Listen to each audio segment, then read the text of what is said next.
Okay. Good afternoon, folks. Good afternoon. And welcome back to Delboy's Garage. Today's little foray is something that I keep getting asked by the new riding fraternity. People have not long passed the test. They're starting to explore different kinds of riding, perhaps going into a little bit of the advanced stuff, or hearsay, mate chat, barstool, jibber jabber, you know the stuff. And this subject of counter steering keeps coming up, and I keep getting asked it. I really don't do videos to order. I get asked all the time, can you make a video on this, can you make a video on that? And I just don't get the time, and even some of the subjects I haven't even got the bike they want me to do it on. I just got asked recently, can you make a video on how to do a head gasket on a Honda Hornet? It's hilarious. If you'd like to run me around the Honda Hornet, I'll stick an head gasket on it for you. I want to include the parts as well. Anyway, the point being, I generally don't do it. I generally don't get involved because we've got enough with what we're up to as it is. But this thing keeps coming up. It's a bit like various other things that come up a lot. A tool video, how to start a toolkit. I've had a few of those, and none more than this one. The subject of counter steering, what it is, what it means, how to do it, how it affects the dynamics of your bike. Can you do it wrong? What happens if you don't do it? Dun, dun, dun, dun, dun, dun, dun. And all generally just people finding that they're not getting the answers out there on the net. There's no outright explanation. Now this isn't a how-to. I absolutely want to make it clear. This is not a how-to video because I'm not a motorcycle riding instructor. I am not worthy. I've not done the training at Cardington. I'm not an advanced rider either. I've just got a few miles under my wheels. And counter steering is something that I take for granted, the same as anybody who's been riding a little while. It's something specific about the way that we steer. And all I wanted to do, as just a quick explanation, is to aim this first and foremostly at the new riders, those riders who are literally freshly qualified, just got your license or just come back to biking. Perhaps you've already had one, but you've never used your bike, or you haven't used a bike for 20 years, and this thing keeps coming up for you. So if I can aim it at you, certainly not, just want to make a point, this is not aimed at the new rider on his L plates or her L plates. There are plenty of learner riders who might be watching, and I'm very conscious of you. I'm very conscious of incorrectly influencing you. So I wanted to make a very clear point. This is not for learner riders. And the reason it's not that it's arrogant and this is big boy stuff and you mustn't do it and all that old tosh. Nothing to do with that. Is I do not want to interrupt the flow of training that you're going through with your instructor. I've said this before and I'll repeat it. I have the utmost respect for motorcycle instructors. That's the proper Cardington trained DAS instructors who are getting you through the various modules to test standard so you can take your license or take your test and get your license. I don't want to interrupt that. I don't want to start giving you things that are going to guide you off down different paths that your instructor would not necessarily want you to go down yet. Come on, come on. Oh, you dizzy cow, honestly. Fuck's sake, is it any wonder? Now the point here is that the average motorcyclist, the average rider who's been riding a few years, does counter steering as a matter of course every day. It's natural. It's like running up a flight of steps. It's like sitting on a chair.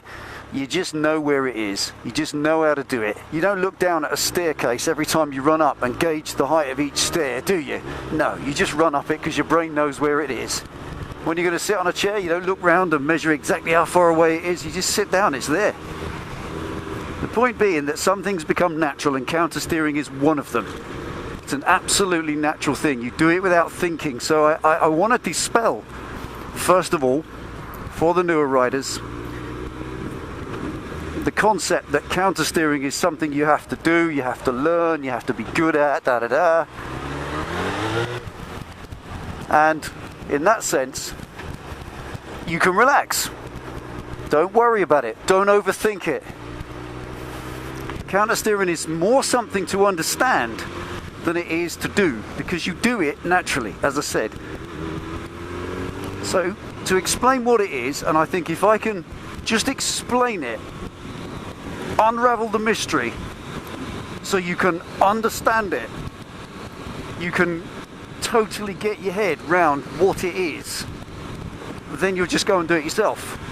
You don't need, it's not a monkey see, monkey do thing, you know, it's not like teaching welding or painting, it's just the way that we ride. And you might be shocked to know that all of you who've ever ridden a pedal bike, a push bike, a bicycle when you were 6 years old, you were counter steering, even back then. And the reason is this is the dynamics of how it works. Now, a motorcycle steers around corners, and it only has two wheels, and it's narrow. And if it steered around corners like a car, upright, flat, then it would obviously fall over when it got to a corner, because the centrifugal force, if you tried to steer around a corner upright, like a trike or like a car, it would just obviously fall to the outside. The centrifugal force would pull you outwards. Stick with me. It's very simple. So what do? We lean. We lean in to an exact point so that we counterbalance the centrifugal force that's pulling us outwards. Next time you're out in your car and you turn around a corner, you turn the steering to the right, the car goes round, and you find yourself leaning your head or leaning your body a bit just to combat against the centrifugal force. But you can feel it. If you've got a Malteser on the dashboard, it will roll to one side. That centrifugal force, and you counteract. It's been a long day, folks.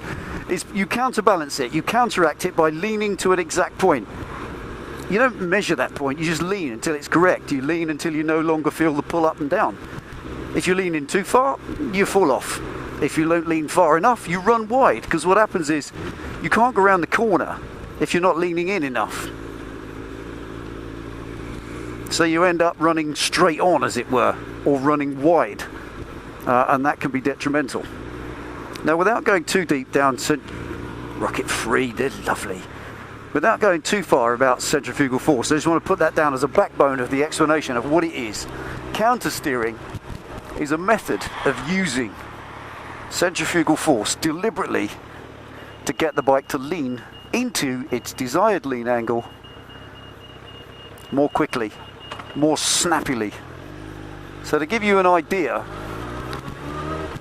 if I'm going up the road, this is the basics of it, and I want to steer to the left, what I've got to do is I've got to get the bike to lean left. Otherwise, if I just try and steer, the bike will roll outwards. So what we do is we use that in reverse. Watch, there's the saddle of the bars. If I want to turn that way, I can't just do that, because the bike will fall outwards on its side. So if I want to steer that way, I quickly flick the bars to the right, just like that, just for a moment, and the bike will drop. And then you can steer into the bend and go round. It seems long-winded to explain it and understand it. I'm going to try on the next little bit of the ride to give you a demo. See if you can, these lights ever change, see if you can see what I mean. Counter steering is the act of pushing the bars the wrong way, just for a little minute, just for a second, just flinching the bars to the wrong way. So if I want to turn left,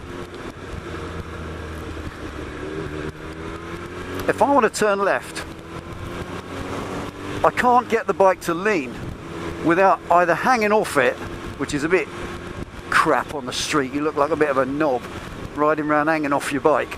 It's alright for a track day, but you can actually get the bike to drop on its side by deliberately using centrifugal force to help you. Make your enemy your friend. That's a phrase by our friend Milo, very wise old phrase. Make your enemy your friend. You don't want that centrifugal force. You spend half your life on a bike combating against it, but use it in your favour. So if we got the bars, if you can tip the camera down, if I'm going to go right round this little curve here ahead, if I push the bars to the right, sorry, to the left, stick with it, then the bike drops in. So the road ahead now just bends to the left. So what I'm going to do is push on the left bar forward. So when that bar steers that way just a bit, it drops the bike out. Remember what I said, the centrifugal force on the bars, the centrifugal force pulls the bike the minute you turn when you're upright. So I'm now upright. If I turn the bars without leaning the bike, it's going to drop on its side. So all I do is turn them in the way I want it to drop. So all it is pushing against the bar. We'll back it off here, it's a 40 limit. It's about pushing against the bar to get the bike to drop that way. So if I want the bike to go left, I push forward on the left and it will drop. As the bars rotate that way, the bike's trying to turn to the right. So if I push forward, the bike's turn that way, the bars turn and the bike drops in. Well, there's a roundabout coming up. I'm going to try and just do a demo in real time. I'll show you what I mean. I've got to go left, right and left to go round here. So hands on the bars in a pushing motion. Push to the left, upright. Now I'm going to go round to the right, so I push the right bar forward, pushing it forward. Now let it come back. Push to the left. So you see what I mean? Counter steering is just counter, opposite, like counterclockwise. You're steering the opposite way deliberately to get the bike to drop that way. Once the bike drops that way, it will steer that way. Simple. And extremely controllable. Extremely controllable. One thing that you don't have to do is overthink it. You do it naturally. I just wanted to describe how it works, what counter steering actually is, so you can see it in action. Another little junction coming up, if anybody moves away. So push to the right, got to go round to the left now, so push forward to the left, bike drops in, push to the left again, push to the right.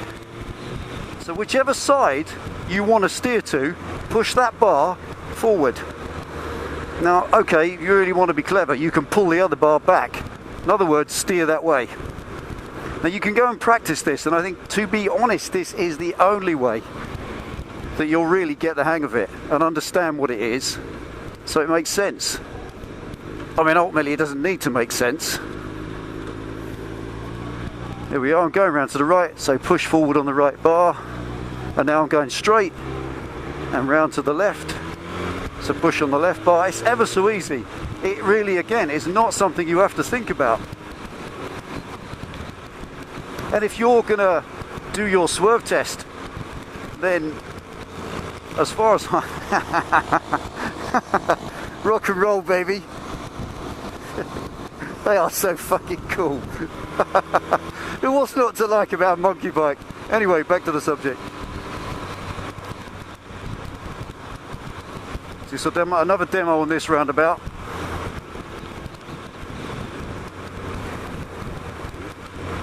Right, I'm going round to the left, so I'm going to push forward on that bar.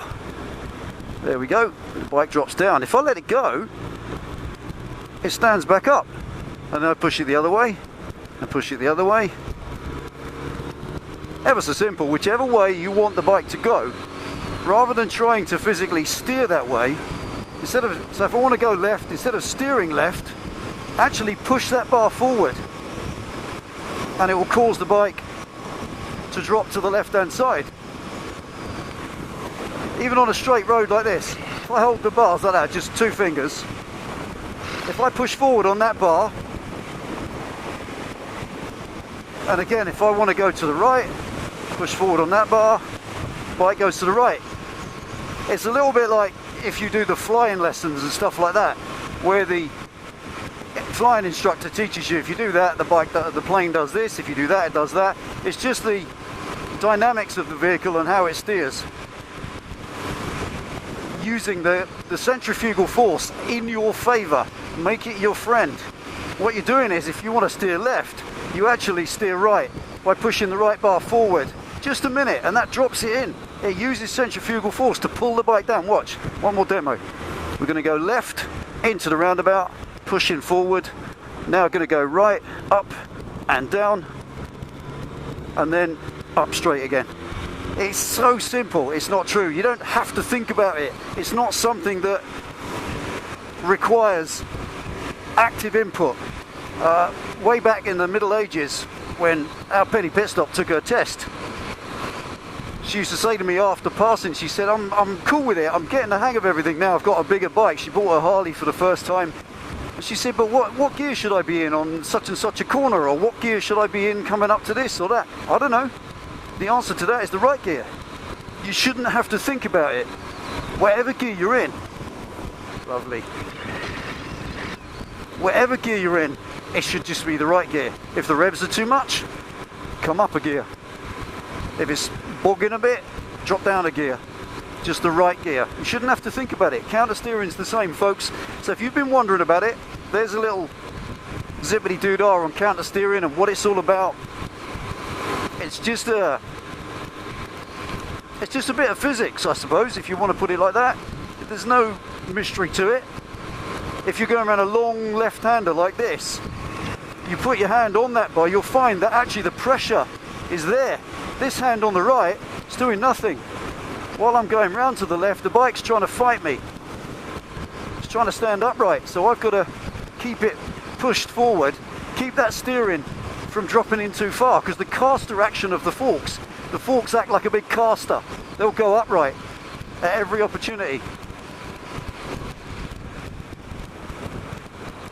So we go straight ahead. If I get a straight through on this, I'll show you again. No, not going to.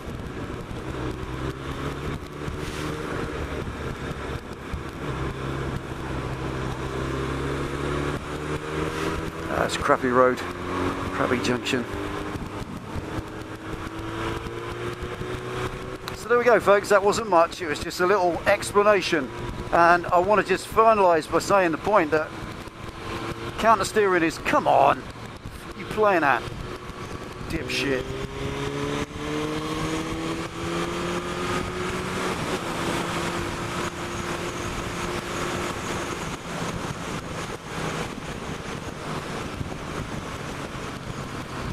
I just wanted to make that final point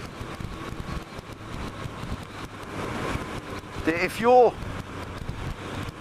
a little bit unsure, not sure what counter steering is, that's just a rough outline of it. Gives you an idea. It's just a simple way of explaining what you do naturally, and it's as simple as that. So don't overthink it, don't work too hard. All I would say is with all these things, go out and practice. Practice, practice, practice. The power and value of practice is astonishing. I'm not an instructor, and I'm certainly not an advanced rider, that's for sure. But that's what I find myself doing and works for me. I've got a big, heavy, fat bike, and counter steering is the only way to move it around. It may not be so apparent on your little 125 and stuff, or your 250 when you've got a small bike, but when you get a big, heavy bike, buy a Bandit or a Phaser, you'll find counter steering absolutely invaluable. Don't think about it. Just ride around for a few months and notice that you'll be doing it naturally. So there you go. Take it easy or ride safe. Thanks for tuning in and watching at Delboy's Garage.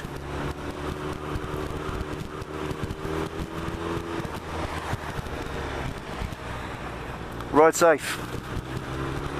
I'll see you next time.